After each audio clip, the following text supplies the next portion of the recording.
is kind of what our agenda looks like for today. These are the high points that Richard's going to cover. So just kind of walking through some of these, he's really focusing on something that's not initiative based, which is awesome. I think we all like hearing that.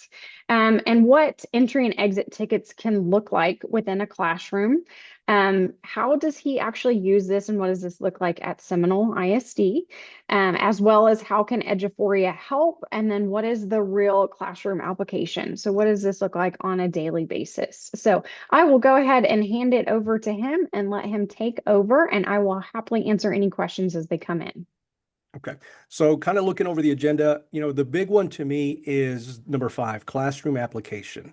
And I know, having been an educator for 20 years plus, 21 years, oftentimes you go to a workshop session, PD, and it's what I call philosophical versus practical. And to me, I want to get something out of a session that I can use or implement the next day. There was a saying I saw, I can't remember where, but basically it said if teachers can't apply PD the next day, was it even worth the time? So I think that's a big thing. I don't want, when I was a campus administrator, district administrator, I know when I had my educators or even myself go to a training, I wanted it to be practical and something that they can use the next day. Now, what I have kind of changed over the years is I've kind of gotten a lot more simplistic. I want it to be simple to implement and simple to do and doesn't hopefully take a lot of time from teachers. And so this what we're seeing today is actually something I implemented back when I was a principal over 10 years ago with Miss Emily's help, honestly. I was at a district that was in improvement required about 3 years in a row. We were in pretty rough shape. And so I'd known Emily from her previous district, and she was at the service center at this time. And so I brought her in to kind of help us figure some things out. And we kind of created this program. Of course, it was a lot different back then. Obviously, Eduphoria has evolved since then. It's a lot easier and simpler for teachers to use. But so what you're seeing today is basically the system I put in place while I was at that district and got them out of improvement required. And they're a small district, but they're still doing fine with some of the systems that we helped put together there. All right.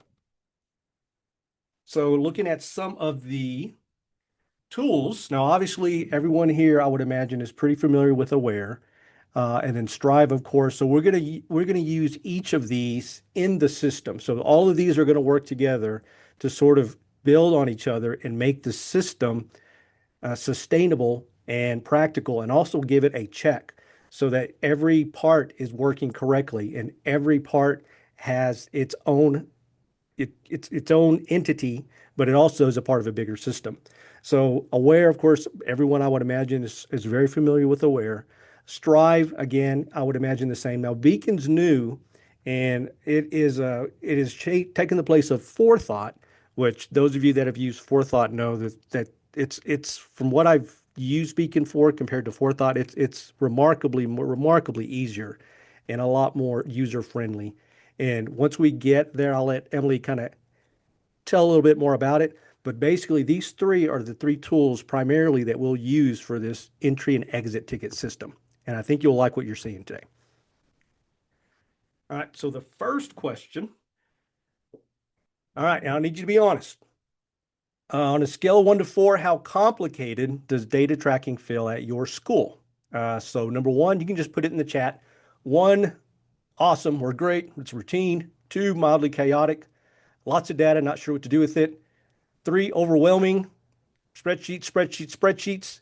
And then help, I'm making this way too hard. I'm getting a lot of 2s, very honest, appreciate it. Yep, a lot of 2s in the 3-ish, 2, okay, 3. Okay, pretty good responses. And I would think most people are sort of in that 2 to 3. Hopefully no one's a 4. I don't see any 4s yet, which is good, which is promising.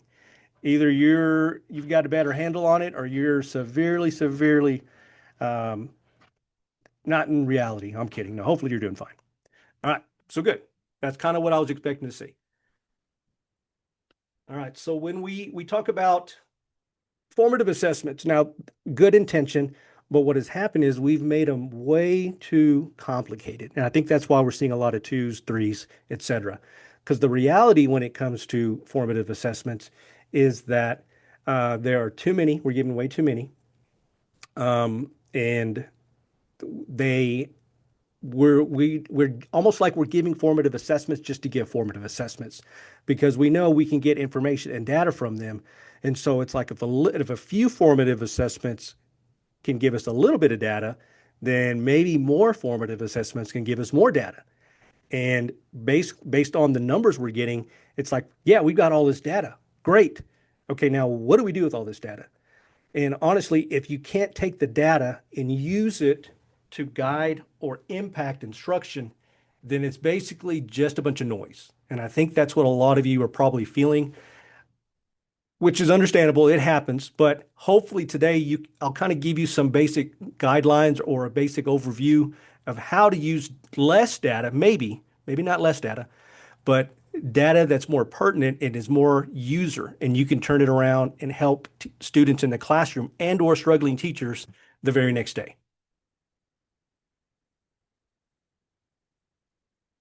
All right, so here's some other problems we run into. We have bell ringers, right? We have them, and basically they don't serve a purpose. Now, busy work, for example, we also are in the habit of doing exit tickets, but oftentimes we don't do anything with those exit tickets. And then, so what happens is we have a lot of information that is not leading to any action. And again, we have to use that to figure out reteaching. And another important part of all of instruction is students are forgetting yesterday's instruction. So if they're forgetting yesterday's instruction, then all this that we're giving, bell ringers with no purpose, unreviewed exit tickets, et cetera, it just becomes busy work. And at a certain point, students realize, if I do this bell ringer, it's not going to be graded, or this exit ticket's not going to be graded, or this homework assignment's not going to be graded. So that decreases the amount of engagement the students have. And those of you know that engagement is the key to driving instruction. So if the students are not engaged, then it's very, very difficult to keep them or to teach them, excuse me. And if you're the teacher on the other side of that, you've got to really be on your A game in order to get that engagement level high enough where students will pay attention and retain the information. So these are all common problems. I'm sure many of you are seeing these yourself, or maybe when you were in the classroom, those of you that still are in the classroom, maybe you're seeing this yourself. I'm giving way too much stuff. I can't grade it all. It's a mountain of information. I don't have time to grade it. I do it so I can take attendance during the first part of the class period, et cetera. So again, like I said, these are all problems that I think we all are seeing, and just something that I think we can kind of help give you an idea of how to declutter all this or simplify it. Because the big idea, and I talked about initiatives, right? Every year, most districts I've been at, you've had an initiative. This year we're going to do this. Well, that didn't work. Well, the next year we're going to do this, right? And you mean well, but what happens is you have all these initiatives and none of them are allowed to take root. What you really need is one sustainable instructional routine. So let me talk real quick, and I'm an old coach, well, former coach. I don't know if that old. So I use a lot of sports analogies, and my favorite analogy is basketball. So I'm going to throw this question out to everybody out there in webinar land. When basketball, what is the most basic play in basketball? Type it in the chat if you know it, or guess. So what is the dribble is a skill, but what about a play? Like what is the most basic play in basketball? Those of you basketballers, okay? I'll give a couple more chances and then I'll answer it. All right, one more and let's see.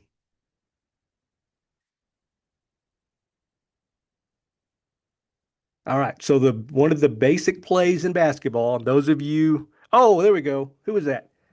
Amanda Thornton. Pick and roll, exactly. So the pick and roll. All right, so those of you that know the pick and roll, you're dribbling and your uh, teammate comes and sets a screen on your defender, and then you use that screen to go around the dribble, and then your partner is rolling to the basket. So the defender has to either guard you or guard your teammate, and one of you's open. Most basic play in basketball. So I grew up watching NBA basketball in the 90s. I love Charles Barkley. Now, what happened was he played at Phoenix in the West, and he always played against the Utah Jazz with Stockton and Malone. They ran the pick and roll to perfection. They were hard to stop. You knew it was coming. You could do nothing to stop it. So, what I'm trying to tell you, and I went off a little tangent a little bit, is we have to, your district, your campus, your school, your teachers have to find what their pick and roll is. And it's not going to come easy. The pick and roll is easy, but you have to figure out how to run it correctly. So until you give the pick and roll a chance to take place, a lot of times what schools do is they go to the next thing. So basically find your pick and roll, find what it is that you can do really well and do it to perfection. Because one thing that we tend to do in education, and probably most other industries or markets as well, is we think, okay, let's try this year. Okay, that didn't work. Well, let's try this next year. Well, let's add this to this. Sometimes if you're trying to do everything, it's hard to be good at anything. So you got to really strip it down, keep it simple, find something that you know can work if you just give it time. So that's kind of where I'm going into the entry and exit tickets, because this is basically what we used as our pick and roll. So the first part of that, excuse me, is of course the screen. All right, so the entry tickets. Now, the good thing about entry tickets is these are done as soon as the student gets in the classroom. Okay. So this is a little easier at the secondary level, but it can also be done at the elementary level whenever you have a transition period, whenever you transition from one subject to the next. So the biggest thing it does is it activates prior knowledge. It increases engagement because students know as soon as they get in the classroom, as soon as the entry ticket is presented, they got to work. They got to figure it out. And the most important thing, well, not the most important thing. So I want you to look at the last one. Encourage students to be present before instruction begins. I'm going to go into that a little later, but that one's important. And I'll discuss how entry tickets could be used to curtail another behavior students have. So this is your pick. The entry ticket is your pick. As soon as the student gets in there, you're going to activate prior knowledge. You're going to figure out what they learned or what they retained from last class, and you're going to increase engagement. Basically, time to go. Lace the shoes up. Let's go. We're rocking, kids. So then the second part of that is the exit ticket. This is the roll. So you're going to measure the learning that occurred in the classroom today. So that is the exit ticket. You're also going to find out, you're going to use this information to guide your instruction for tomorrow. So basically, the way I look at education in a way, and I guess formative assessments, let me take a step back, is whenever we give formative assessments, say it's after a unit, after a lesson, after 6 weeks, you're measuring students on information they've learned that's already too late. So if you're giving a formative assessment every 6 weeks, well, you don't have time to change or correct any misunderstandings the students have. It's already too late. So you're always reactive. Now, the way these entry and exit tickets work, you're being proactive. So you're able to get a good pulse on what the students are learning that day and what they learned yesterday. And you're also able to adjust on the fly depending on these exit tickets. So you don't ever have to, if you do this with fidelity and you do it correctly and make it simple, then you're never going to be surprised, or you should not ever be surprised on what students are going to do or how they're going to perform on any longer formative assessment. For example, if you do a benchmark. So this is the roll part of it. You've got the entry ticket, which is the pick, and this is the roll. So you're going to basically inform tomorrow's instruction. That way, you know if I need to reteach or I can go ahead and move ahead. Good. All right, so this basically is what the learning cycle with these entry and exit tickets look like. So today's instruction is going to lead to today's exit ticket. And then that leads to, so today's exit ticket is going to be tomorrow's instruction. And then, so yesterday's learning will be today's exit ticket, and then the cycle repeats itself. So basically, you should not be surprised over what students are retaining learning or whether you can proceed or you need to go back and teach a lesson. Is this making sense? All right, any questions so far? Sometimes I go really quickly. Everybody good? Give me a thumbs up if everybody's good.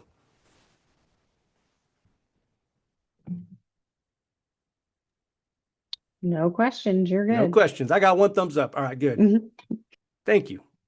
All right, so the next thing is when we look at these exit tickets, it's a system. So it's a very sustainable, easy system. So you basically just have to prepare 4 exit tickets, 4 entry and 4 exit tickets. Now, one thing I would tell you is if you are a teacher with multiple preps, or not multiple preps, multiple classes, like you have multiple sections, you obviously want to make the questions different per class. But the good thing about these is you only need about 2 to 3 questions max for each entry ticket and each exit ticket. So if you think about it, if you've got a class of, say, you've got 7 periods of the same class, you really only need to make about 30 questions max for the whole week for or 30 questions max. So you could, in essence, make 30 questions and divide those up between each of your classes. And that's all the exit or all the entry tickets you'll need for the day. Now, the next day you would have to do the same thing. But the good thing about it is you don't have to make multiple preps. You can just use the 30 questions per day divided up by your classes. Well, actually, you wouldn't need that many. You'd only need about maybe 21, I guess, technically, if it's just 3 questions max. So about 20 questions a day, and you could divide those up against all your classes. Now, the one thing you do want to do though is make sure that the rigor or the depth of knowledge is high enough and low enough. You want to make sure you got a uh, good little window there to measure depth of knowledge, high depth of knowledge, and very low depth of knowledge. Make sure students are getting the basics. And then you do the same thing with your exit tickets. So that, again, very simple to do.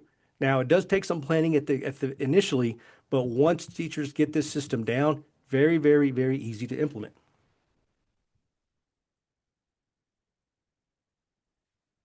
All right. So this is where teachers have a little more, I guess, autonomy. So teachers can help determine the grades because basically you're giving 8 formative assessments a week, right? They're very short, but they're still formative assessments because they're using them to drive instruction. Now, of those 8 assessments, suppose the teacher has looked at them and has decided some of them were really done really well, some of them were not so successful. Well, the teacher can choose any of those 5, out of the 8, any 5 could be graded assignments. Because the most important thing, the grades are important, don't get me wrong, or they're probably required by the district. But what you're more interested in with these entry and exit tickets is the data. And if the students are learning and getting the instruction, that's more important, in my opinion, than the grade, because you can turn that around and you can use that to prepare the students for and make sure that they're learning what they need to learn. And of course, graded assignments. So what I would suggest doing with these things is this is something you could do. If you have 5 graded assignments a week, make each of them worth 20 points. 2 to 3 questions, max 20 points. So if the student is basically paying attention in class and is doing a good job of being engaged and learning information and is doing well on the entry ticket the next day, then essentially the student could easily get a high or 100 points a week. Pretty easy. And so if the students know that these entry and exit tickets are going to be 20 points apiece and could lead to an easy grade, then that will also help boost engagement. Okay. All right. So again, we go back to the learning cycle. So every assessment should answer one question.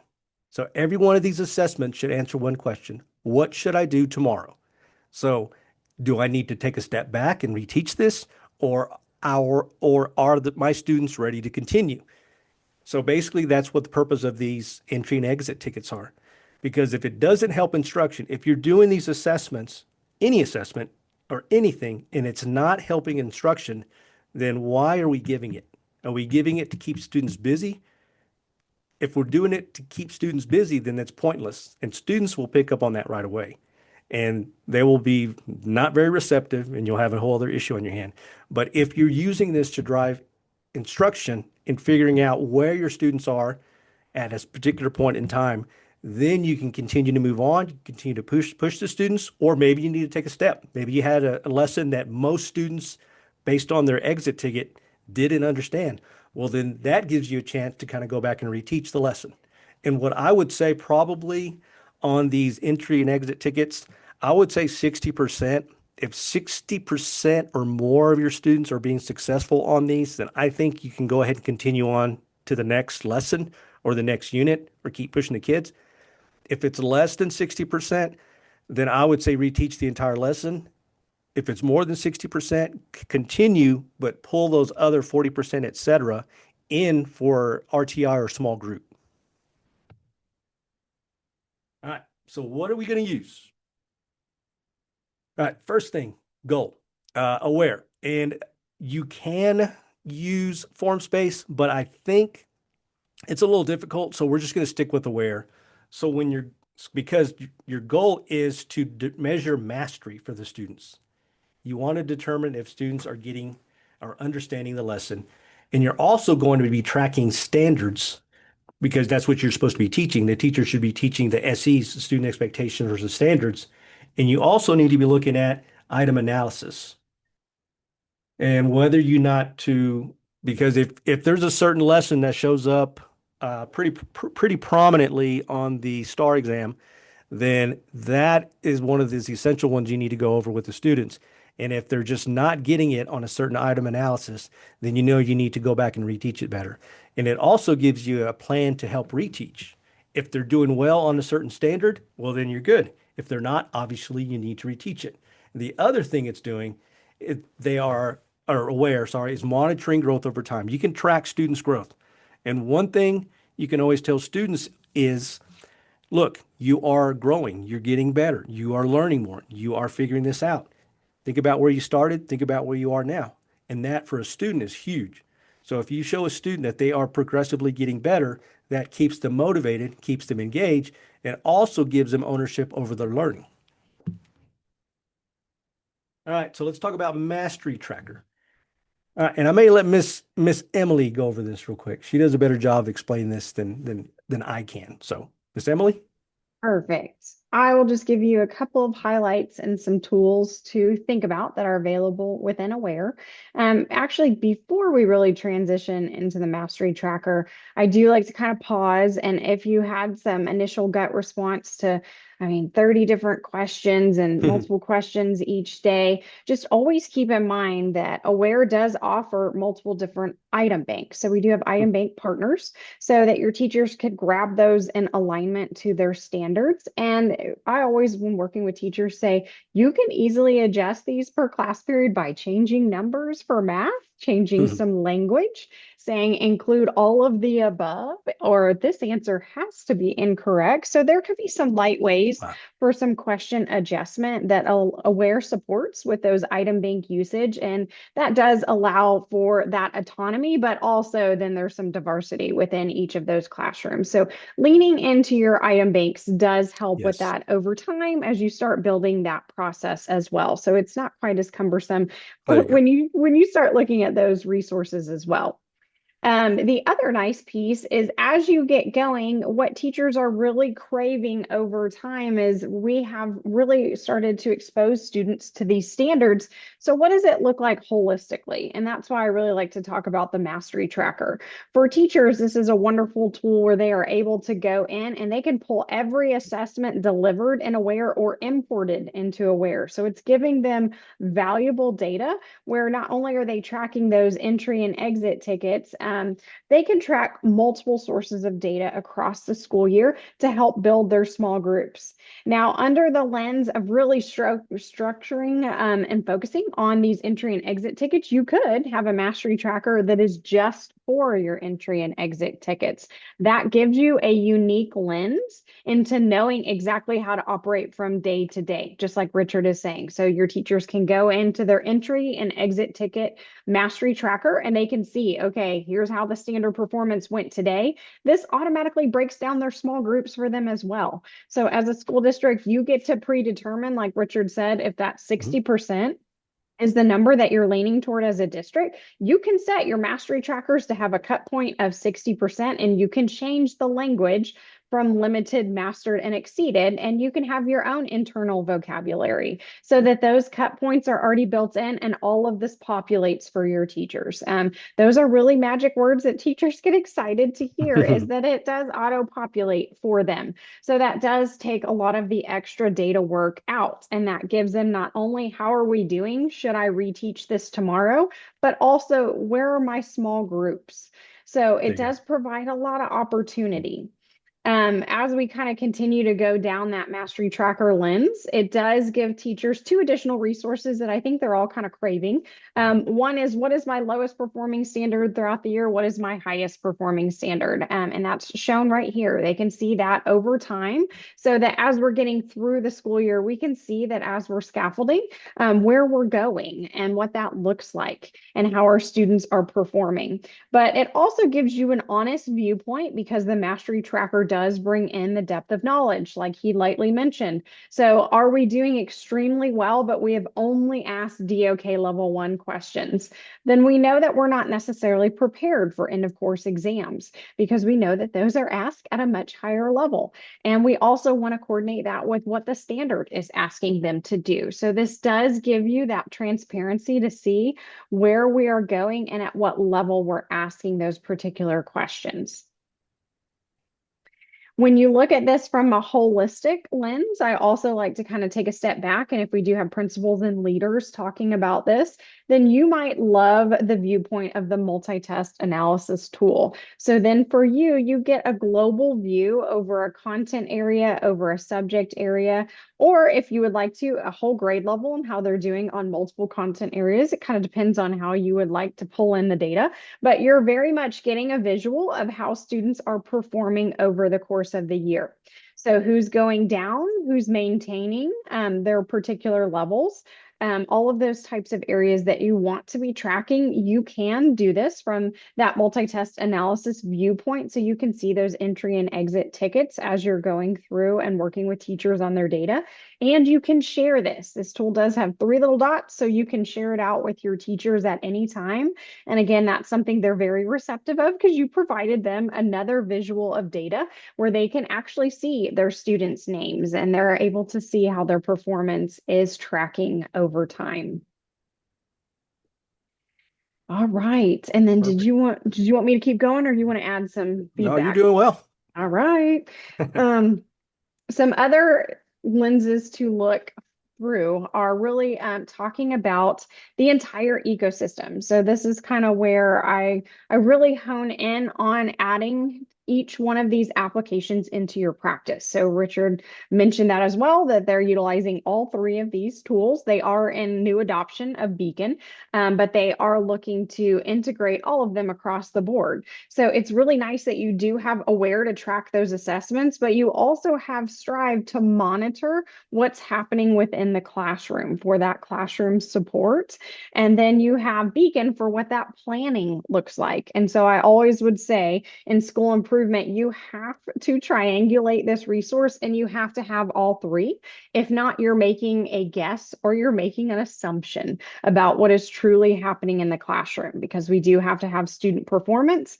We have to have what we're observing in the classroom, and we do need to know that there was an intention or a planned lesson. So having all three really allows us to hone in on where we can support that particular teacher.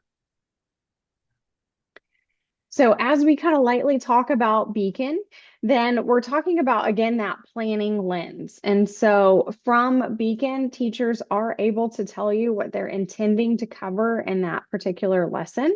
They are able to add instructional strategies to show you how they intend to deliver that particular lesson and what strategies they would like to use. But the nice part about Beacon is it automatically pulls in their assessments from Aware. So it is something that they can easily grab those assessments. They can pull it in for planning purposes. They can view their year at a glance and all of those key resources that are needed for planning to be successful. From an administrator's lens, the real win for Beacon is it, again, we're not making assumptions. So we are able to, as leaders, with Beacon, we can actually run a report and we can see coverage of the standards and we can see the instructional strategies that are being utilized. So within one report, we're able to see what standards should have been taught, the ratio at which they have been taught, and we can even see student or teachers' names so that we can support them. If they are behind on their scope and sequence, then we know where to send coaching support and where to lend in that particular area. We're also able to track down if instructional strategies are being successful. We, of course, want to replicate those in practice and then continue to add them over and over and allow other teachers to utilize successful strategies. So all of that can be reported on. So again, it's not the guess and check method. You have a data source that's telling you the coverage, who did it, how many times, and what strategies were utilized, as well as student performance within Aware. And then really that final piece of the puzzle is, what are you actually observing that's happening in the classroom? So we tend to honestly make assumptions from Aware, and sometimes we make assumptions from learning, from our planning.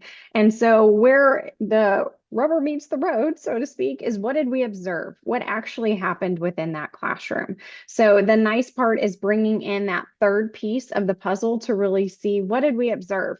So the one key piece that I always mention here that is usually a big aha is what you have in your walkthrough documents should always match your teacher's lesson planning template. If not, there is going to be a disconnect. If you are observing things that you are not asking teachers to plan for in their lesson, there is a natural disconnect. So don't do that disservice. It just frustrates everybody. Make sure that there is complete alignment. And I always say to keep these very simple. What are you hoping to observe?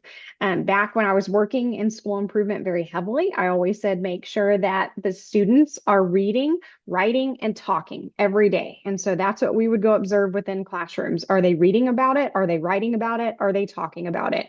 That creates a level of cognition that allows students to learn at a deeper level. So that is what we are going for. So Strive allows you to put things like that into practice very simplistically so that you're observing exactly what you want teachers planning for and you have it documented.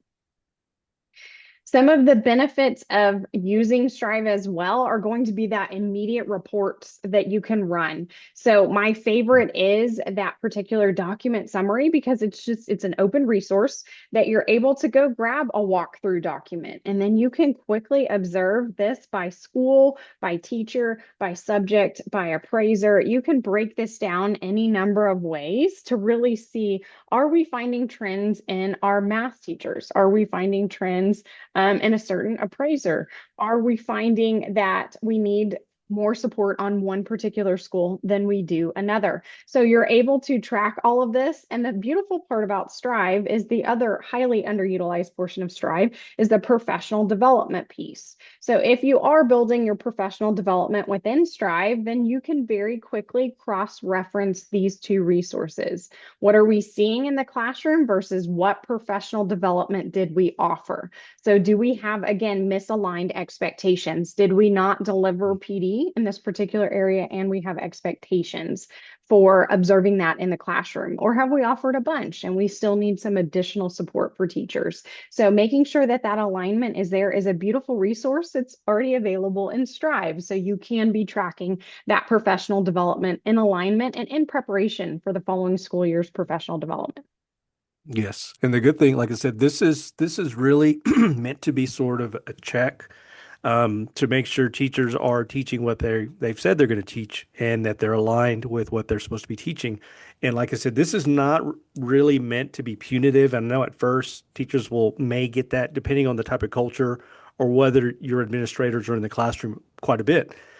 Some teachers may think it is punitive.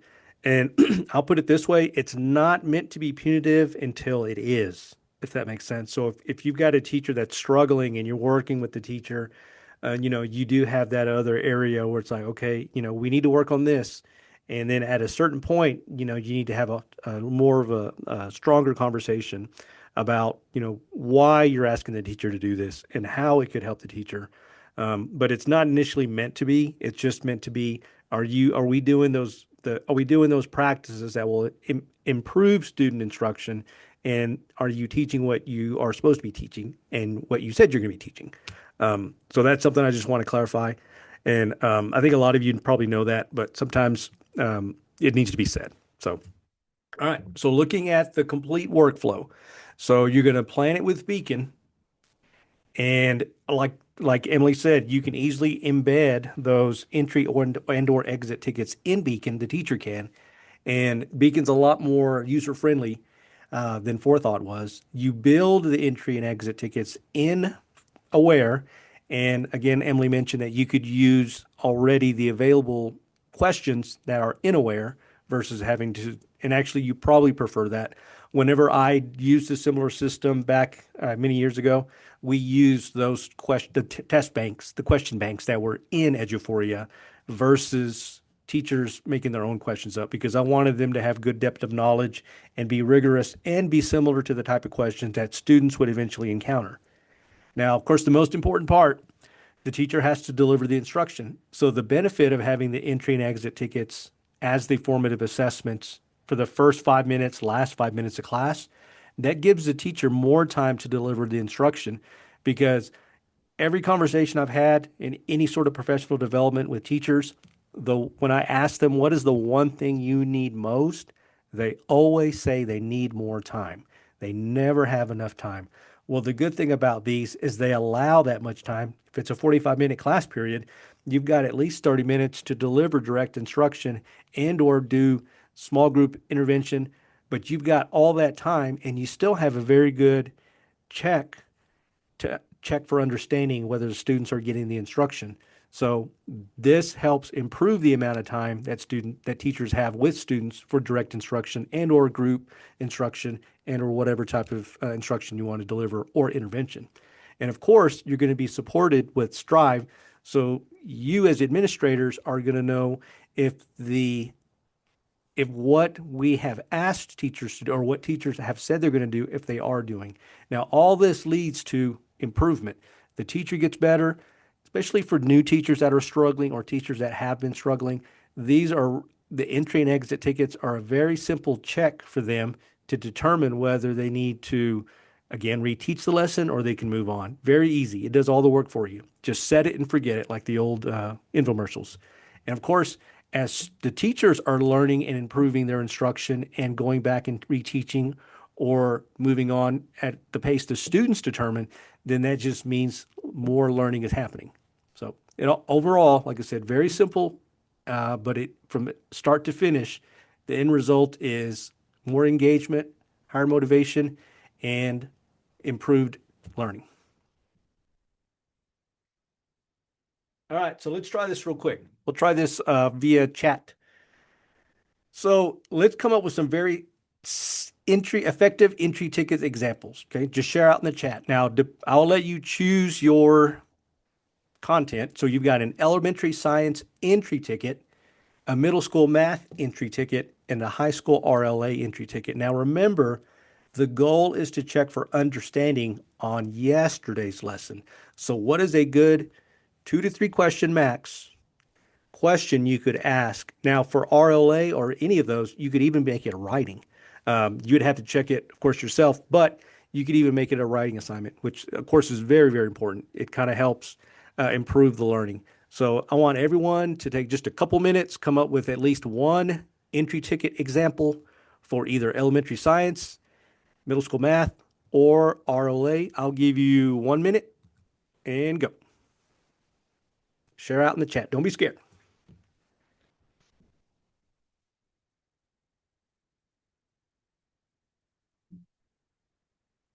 Let's see. See what we got.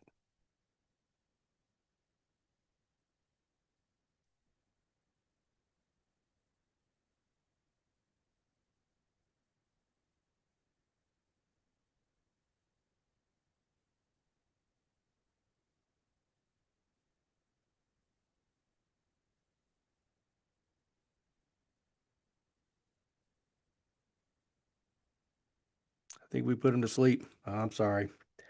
There we go. Thank you, Tara. All right, so elementary science, check their notebook and write the conclusion they made from yesterday's experiment and whether it matched their hypothesis. Okay.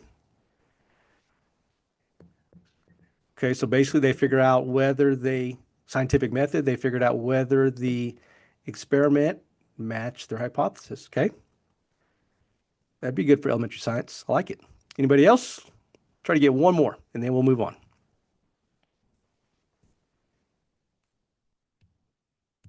Any math? Any math experts? There we go. Elementary science. Name the three properties of matter. Perfect. Which of the following is an example of a gas? And then show three pictures. Circle one. That's a great one. That's a very good one. It gets students thinking and it also primes them as you continue on the lesson. So it checks for understanding from yesterday's lesson and it also primes them for today's lesson. Use vocabulary words to explain how magnets push and pull against each other. All right. Good job. Perfect. I love it. All right. Let's continue on. Thank you. All right. So now there are a few mistakes that come into when creating entry and or exit tickets. For one thing, don't make entry tickets too long. Make them really short. Students can't, oh, we got another high school RLA. I got to read it because RLA. Rewrite the following sentence so that it is grammatically correct. Mrs. Thornton said, you need to remember your comma rules. She continued to talk to class, but no one was listening. All right. Very good. Revise and editing. I love it. Good job. Thank you, Ms. Thornton.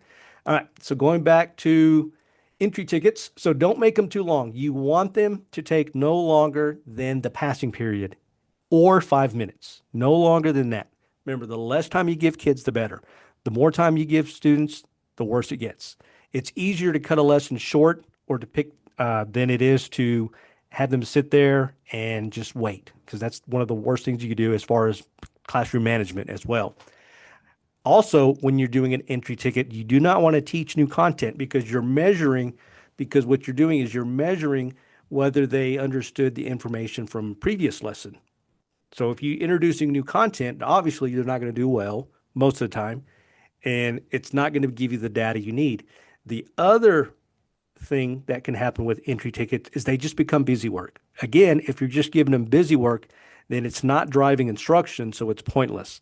So those are three things to keep out an eye for entry tickets. You don't want those three things. Exit tickets, on the other hand, if you don't match the objective, so if you have today's objective and you give an exit ticket that doesn't match it, obviously that's not valid. That data is not clean.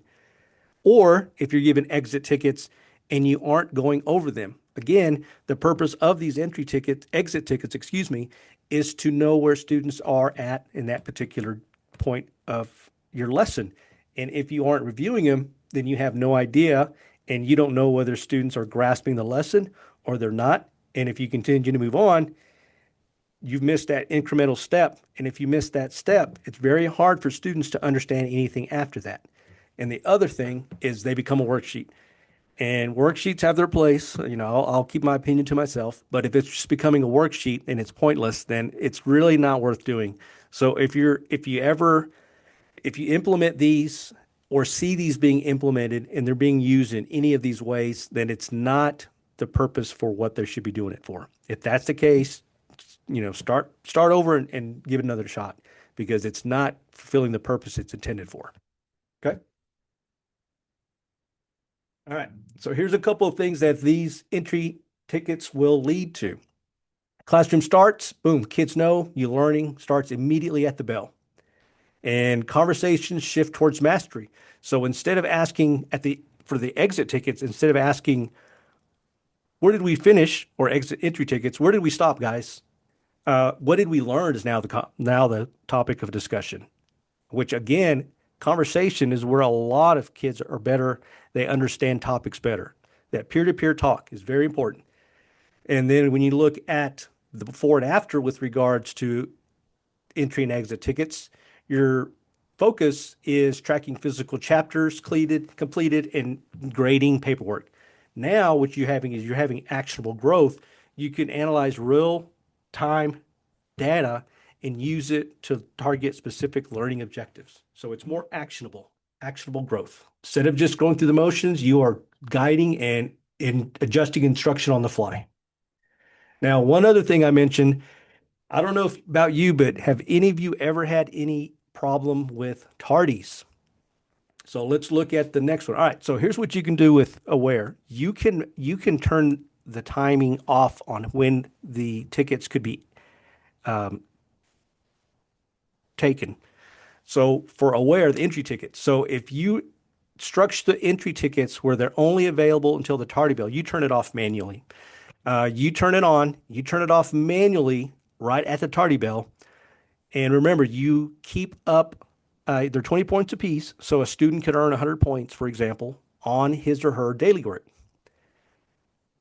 The other thing about that is you make sure you outline this in your expectations and let your principal and administrator and parents know that this is going to be done up to the tardy bell, and that if a student doesn't get it done within that time, he or she will come during lunch detention, after school detention, and make it up as appropriate. Because if you tell a parent, okay, this is something the student should know, it should be an easy 20 points, whatever, 25 points, and it makes sure that your student is in his or her seat before the tardy bell rings, I think a lot of parents would support that.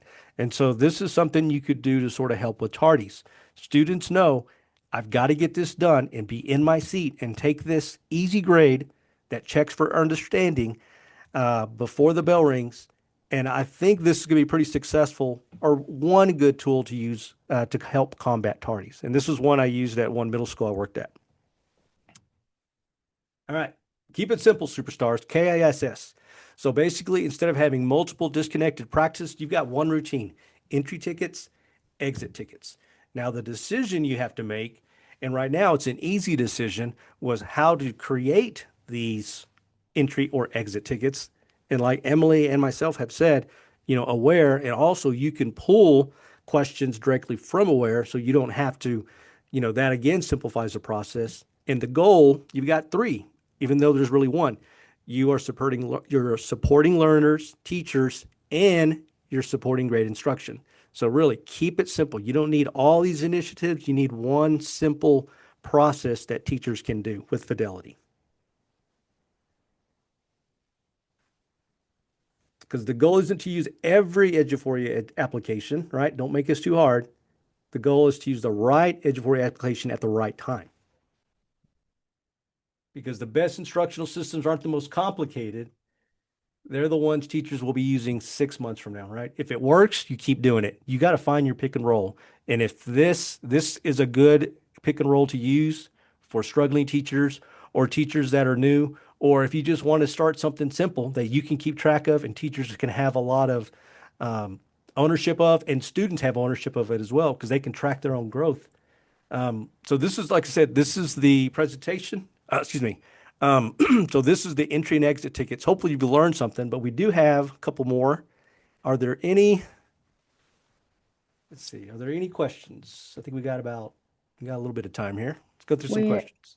we had one question. So Laura asked, so to be clear, are you suggesting that teachers assign all of the entry and exit tickets in Aware so they can create mastery trackers using the data from those assessments? Yes. So if you're going to, yes, because you can use something like Formspace or, another application. But the good thing about this, again, because if the goal is to track mastery of the lesson and whether students are gaining mastery of the lesson. So yes, Aware would be the application to use for these. And one thing I always lean in on too, if you're newer to Aware, or if Aware is not something that is an everyday practice for teachers, then start with this practice on a post-it note. Yeah. Start on a dry erase board. Yeah. So if that's not familiar, or if that's not welcomed, or if maybe it is, you can back up the process. So it doesn't have to be every day. Maybe you start once Right. a week, then you add twice a week. Yes. So it can always be one of those practices that you develop over time instead of it being all or nothing. One Yes. thing I do like to reiterate is we still do work closely with school districts that are working with TEA. And so now, if you're a lower performing school district, when TEA comes in, this is what they have you do. So this does become the mandatory practice for every day. And they do require it in a data tracking system. So that is just one of those pieces of information. It's nice to know, but the state is requiring this. So if you are in Mhm. an improvement required status, or your campuses for multiple years, when the state comes in, this is the very first thing that they will ask you to do. Mm. So getting ahead of that, you can already have some of these practices established, Yes. and you can also lean into adjusting maybe what your unit assessments look like, so that you're not giving assessments just to give them, but they have Right. value add. So you may subtract from other areas where you are assessing and maintain this particular practice. So just some things for you to think about. Now, one thing I will add real quick, is so a lot of times people may think, well, this is only useful at the secondary level. Um, that's not true. We are, like I said, I mentioned Emily helped me at a district I was at. We had our third graders taking these assessments in Aware. So third graders were doing, okay, obviously they're a little different, but they were starting it as early as third grade. I mean, because think about it, they know how to work a tablet better than probably anybody out there. So they can definitely get this pretty quickly. If you want to continue the conversation, there's a couple of QR codes. Um, like I said, I would love to continue this conversation with anyone that's interested.